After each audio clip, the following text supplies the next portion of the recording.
ओम नमः शिवाय। दर्शक बंधु, आज आम आलोचना करने जाऊँ बिछा राशि उपरे। बिछा राशि राशि चक्र अष्टम राशि, एक एपरी राशि जार हृदय रे समुद्र भली गभीरता आ किछि ज्वालामुखी भली निआ भी अछि। कौन आपणक राशि बिछा कि? टिके निज अतीत आड़ को चाहतु।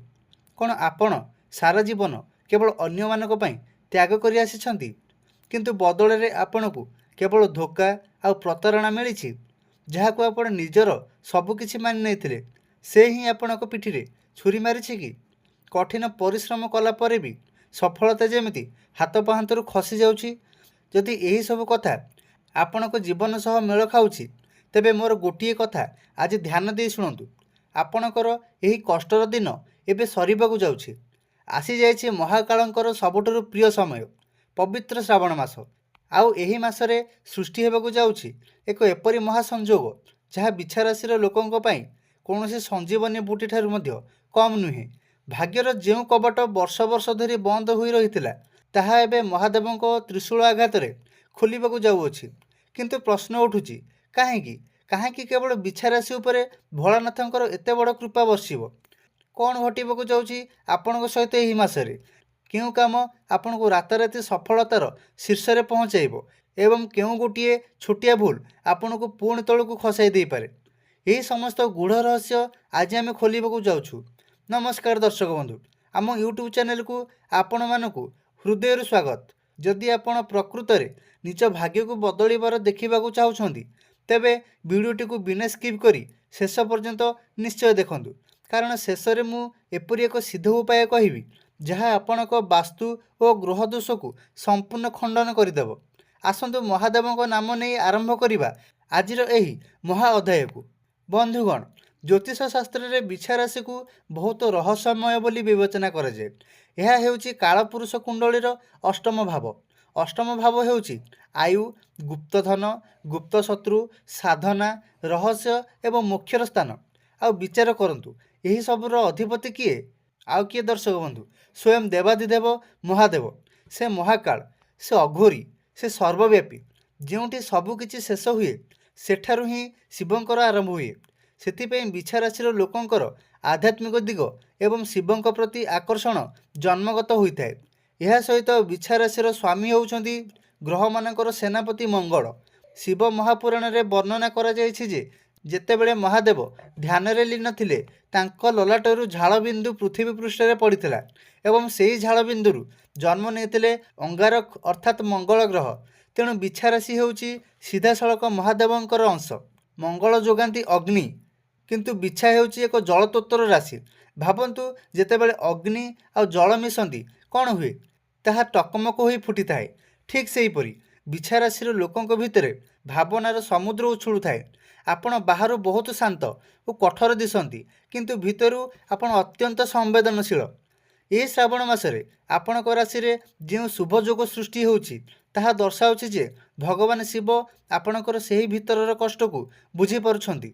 जेपरि समुद्र मंथन बेले बाहरथिबा हलाहल विष को महादेव निज कंठरे धारण करी नीलकंठ साजिथिले, ठीक सेहीपरि आपण निज भितरे दुख, कष्ट और धोकार जो विष लुचाई रखिछंती, महादेव यही श्रावण मासरे ताहाको नष्ट करी आपण को अमृतर स्वाद चखाइबे।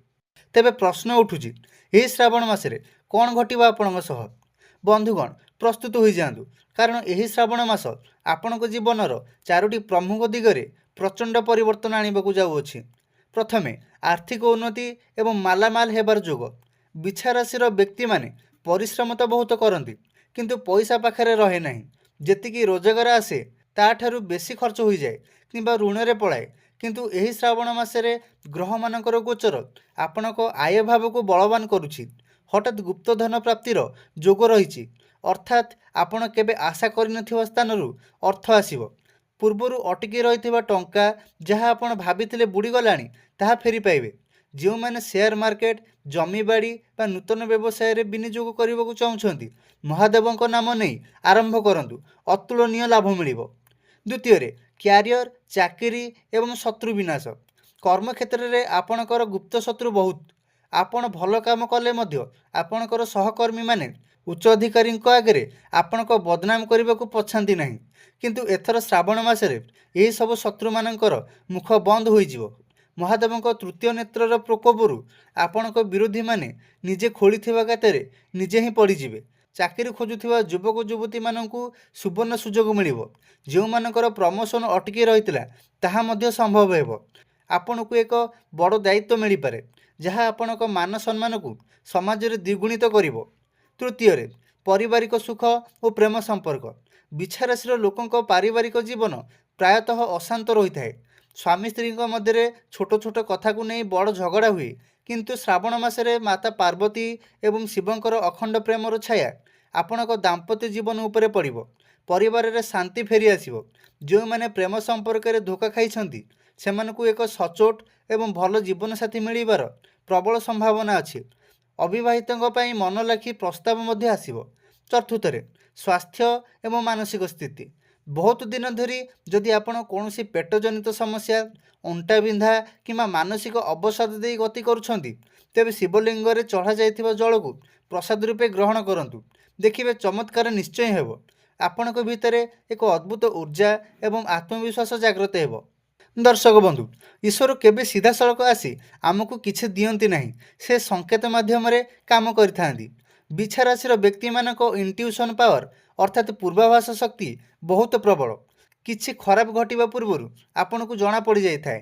ଏହି ଶ୍ରାବଣ ମାସରେ ଆପଣଙ୍କୁ ମହାଦେବଙ୍କ ଠାରୁ କିଛି ବିଶେଷ ସଂକେତ ମଧ୍ୟ ମିଳିବ, ଯାହା ପ୍ରମାଣ କରିବ ଯେ ଆପଣଙ୍କର ଭାଗ୍ୟ ଖୋଲିବାକୁ ଯାଉଛି।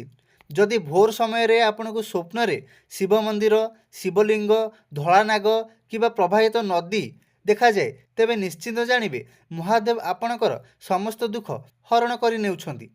ରାସ୍ତାରେ ଯିବା ସମୟରେ ହଠାତ୍ କୌଣସି ଷଣ୍ଢ ଆସି ଆପଣଙ୍କୁ ଦେଖି ଶାନ୍ତ ହୋଇଯିବା ବା ଆପଣ ତାକୁ ଖାଇବାକୁ ଦେବାର ସୁଯୋଗ ମିଳିବା, ନନ୍ଦୀ ମହାରାଜଙ୍କର ଆଶୀର୍ବାଦର ଏହା ହେଉଛି ପ୍ରତୀକ। ମନରୁ ଭୟ ଓ ଅସ୍ଥିରତା ହଠାତ୍ ଗାୟବ ହୋଇଯିବା ଏବଂ କୌଣସି ଅଚିହ୍ନା ବ୍ୟକ୍ତି ଆପଣଙ୍କୁ ଏକ ବଡ଼ କାମରେ ସାହାଯ୍ୟ କରିବାକୁ ଆଗେଇ ଆସିବା, ଏହି ସବୁ ସଂକେତ ପ୍ରମାଣ କରିବ ଯେ ଆପଣଙ୍କର ସୁଦିନ ଏବେ ଆରମ୍ଭ ହେବାକୁ ଯାଉଛି। ଦର୍ଶକ ବନ୍ଧୁ, ଭାଗ୍ୟ ଯେତେ ବଡ଼ ହେଲେ ମଧ୍ୟ କର୍ମ ବିନା ଫଳ ମିଳେ ନାହିଁ। ଆଉ ମହାଦେବ ଯେମିତି କରୁଣାର ସାଗର ଅଟନ୍ତି, ତାଙ୍କର ତୃତୀୟ ନେତ୍ର ଖୋଲିଲେ ସେତିକି ଭୟଙ୍କର। ତେଣୁ ବିଛା ରାଶିର ଲୋକେ ଏହି ଗୋଟିଏ ମାସ ପାଇଁ କିଛି କଠୋର ନିୟମ ନିଶ୍ଚୟ ପାଳନ କରନ୍ତୁ। ପ୍ରଥମରେ, ବିଶେଷ ଜଳାଭିଷେକ। କେବଳ ଖାଲି ପାଣି ନୁହେଁ, ବିଛା ରାଶିର ବ୍ୟକ୍ତିମାନେ ଶ୍ରାବଣ ମାସରେ ପ୍ରତ୍ୟେକ ସୋମବାର ତମ୍ବା ପାତ୍ରରେ ଜଳ, ସେଥିରେ ଅଳ୍ପ ଲାଲ ଚନ୍ଦନ, ଅଳ୍ପ ମହୁ ଏବଂ କିଛି ଲାଲ ଫୁଲ ପକାଇ ଶିବଲିଙ୍ଗରେ ଅର୍ପଣ କରନ୍ତୁ। ଏହାଦ୍ୱାରା ମଙ୍ଗଳ ଶାନ୍ତ ହେବେ ଏବଂ ଆର୍ଥିକ ଉନ୍ନତି ଦ୍ରୁତ ବେଗରେ ହେବ। ଦ୍ୱିତୀୟରେ, ବେଲପତ୍ର ଅର୍ପଣ। 3ଟି ପତ୍ର ଥିବା ଅଖଣ୍ଡ ବେଲପତ୍ର ଆଣନ୍ତୁ। ତା ଉପରେ ଚନ୍ଦନରେ ରାମ କିମ୍ବା ଓମ୍ ଲେଖି ମହାଦେବଙ୍କୁ ଅର୍ପଣ କରନ୍ତୁ। ଆପଣଙ୍କର ଯେତେ ବଡ଼ ମନସ୍କାମନା ଥିଲେ ମଧ୍ୟ ନିଶ୍ଚୟ ପୂରଣ ହେବ। ତୃତୀୟରେ, ମନ୍ତ୍ର ଓ ସାଧନା। ପ୍ରତ୍ୟେକ ଦିନ ସନ୍ଧ୍ୟା ସମୟରେ ପୂର୍ବ କିମ୍ବା ଉତ୍ତର ଦିଗକୁ ମୁଖ କରି ଘିଅ ଦୀପ ଜାଳି ରୁଦ୍ରାକ୍ଷମାଳାରେ ମହାମୃତ୍ୟୁଞ୍ଜୟ ମନ୍ତ୍ର 108 ଥର ଜପ କରନ୍ତୁ। ଏହା ଆପଣଙ୍କ ଉପରେ ଥିବା କଳା ଯାଦୁ ବା ଖରାପ ନଜରକୁ ନଷ୍ଟ କରିଦେବ। ଚତୁର୍ଥରେ, ଗୋମାତାଙ୍କ ସେବା। ଶ୍ରାବଣ ମାସରେ ପ୍ରତିଦିନ କିମ୍ବା ଅନ୍ତତଃ ସୋମବାର ଦିନ ଗାଈକୁ ସବୁଜ ଘାସ ଏବଂ ଗୁଡ଼ ଖାଇବାକୁ ଦିଅନ୍ତୁ। ଆମେ ତ ଜାଣିଲେ କ'ଣ କରିବା ଉଚିତ, ଏବେ ଆସନ୍ତୁ ଜାଣିବା କ'ଣ ନ କରିବା ଉଚିତ।